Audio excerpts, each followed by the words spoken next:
Guys, student on YouTube channel में आप सभी लोगों का स्वागत है। आज का जो टॉपिक है मैरिज के ऊपर होने वाला है। इस वीडियो के तहत आप लोगों को बताऊंगा एक वैलिड मैरिज कैसे होता है as per the Mohammad law और कौन कौन सी चीज रिक्वायर्ड है as per the Mohammad law.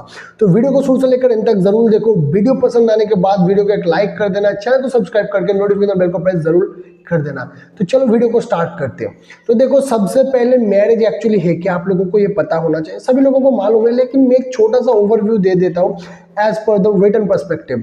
Marriage एक सोशली इंस्टीट्यूशन है जिसको सोशली रिकॉग्नाइजेशन दिया गया है और ये एक यूनिवर्सल फिनोमिना है। मान लो अगर आप कहीं पर भी जाते हो आप लोगों को मैरिज देखने को मिलेगा ही मिलेगा, क्योंकि एक यूनिवर्सल फिनोमिना है और इसको एंशिएंट टाइम में डेवलप किया गया था, जिसमें जो एक दूसरा जो बंदा बंदी है जो कि मैरिज करते हैं वो अपने फैमिली को आगे ले जाते हैं और अपने सोशल रिस्पॉन्सिबिलिटी को बेयर करते हैं। क्योंकि हमारा नेचर ही ऐसा है, हम अलोन जी नहीं सकते, हमें एक दूसरे का सहारा होना चाहिए, तभी हम लोग जी सकते हैं, क्योंकि हमारा नेचर ही ऐसा है एज ए ह्यूमन बीइंग।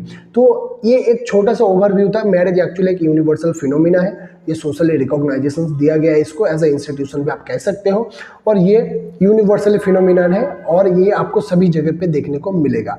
अभी आ जाते हैं डायरेक्ट इसके नेचर पे। देखो, as per the Mohammad law marriage का नेचर क्या है। अगर हम बात करते हैं मैरिज के नेचर की, तो ये एक सिविल कॉन्ट्रैक्ट है। क्यों ये एक सिविल कॉन्ट्रैक्ट है? क्योंकि आपको इसमें ऑफर एंड एक्सेप्टेंस देखने को मिलेगा, फ्री कंसेंट देखने को मिलेगा, इसीलिए इसको एक सिविल कॉन्ट्रैक्ट माना जाता है। क्योंकि यहाँ पर रिचुअल्स को नेसेसरी नहीं माना गया है, इसीलिए ये एक सिविल कॉन्ट्रैक्ट माना जाता है, क्योंकि इसमें ऑफर एंड एक्सेप्टेंस है, इसी like a contract. just because of this we can say that is a contract as a nature wise. okay, अभी देखो इसके कंडीशन में आ जाते हैं। कंडीशन में काफी सारी चीजें आ जाते हैं, लेकिन जो इंपॉर्टेंट चीज है मैं आप लोगों को बताऊंगा। फर्स्ट आ जाता है the person must be capable for marriage. तो जब जो बंदा शादी करना चाहता है वो कैपेबल होना चाहिए शादी करने के लिए।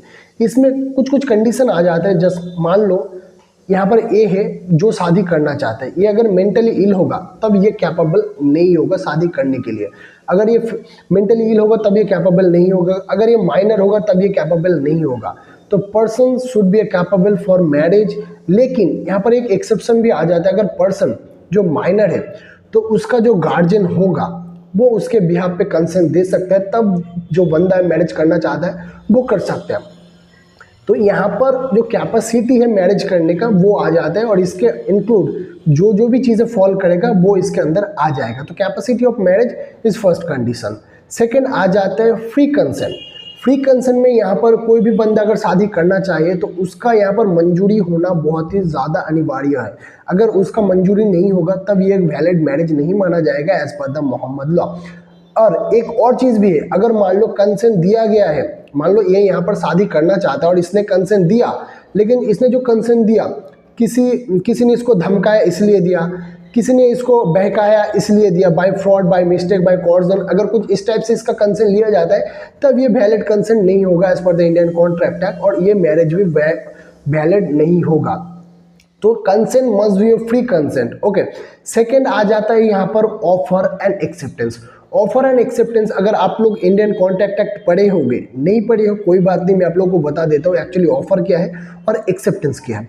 ऑफर एक ऐसा चीज़ है, मान लो आपके पास कोई चीज़ है, मैंने आप लोगों को एक ऑफर दिया, आप वो चीज़ मुझे दे दो, उसके बदले में मैं आपको पैसा दूंगा या फिर कुछ समथिंग कंसिडरेशन दूंगा, समथिंग इज रिटर्न दूंगा। मान लो आपके पास एक पेन है और मैं उसको खरीदना चाहता हूँ, मैंने बोला 5 रुपये में आप अपना पेन मुझे दे दो, और आपने उसको एक्सेप्ट कर लिया।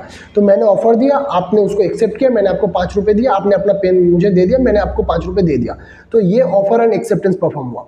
तो इस मैरिज में भी ऑफर एंड एक्सेप्टेंस भी एक नेसेसरी थिंग है जो कि काफ़ी इंपॉर्टेंट है।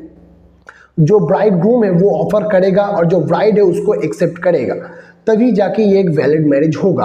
और अदर जो यहाँ पर थिंग आ जाता है, यहाँ पर विटनेसेस की भी रिक्वायरमेंट होगा। As per the Sunni law there must be a 2 male persons and 1 female.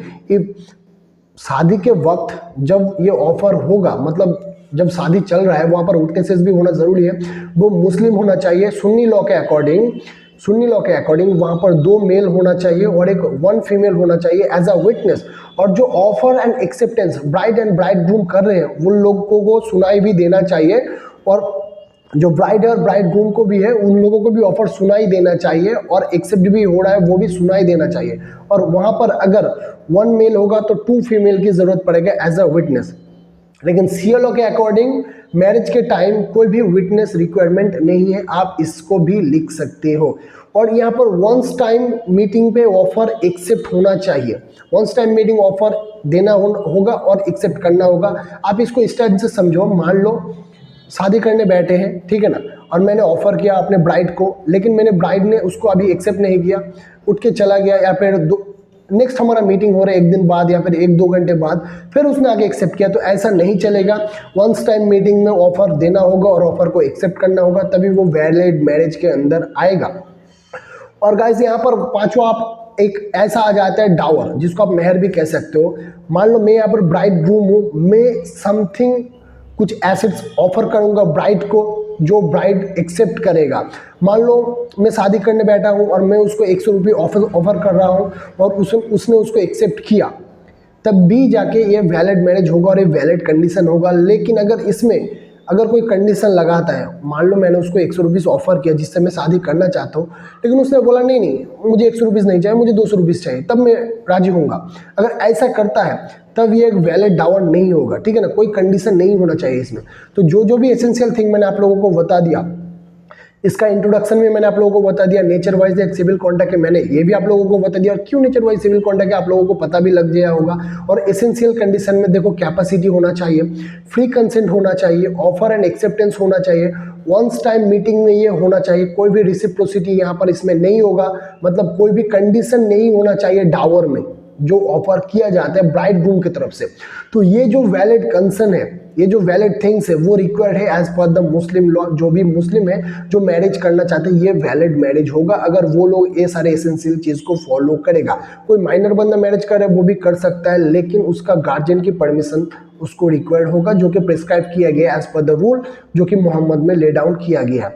तो आई होप ये वीडियो काफी इंपॉर्टेंट था। वीडियो अगर आप लोगों को अच्छा लगा है, अगर समझ में आया है, तो प्लीज सपोर्ट के तौर पे वीडियो को एक लाइक करो, वीडियो को शेयर करो, चैनल को सब्सक्राइब करके नोटिफिकेशन बेल को प्रेस जरूर कर देना। अगर आप लोग चाहते हो कोई भी टॉपिक के ऊपर मैं वीडियो बनाऊं तो कमेंट बॉक्स में कमेंट करके जरूर बताना। तो मिलते हैं नेक्स्ट वीडियो में, तब तक के लिए जय हिंद, वंदे मातरम।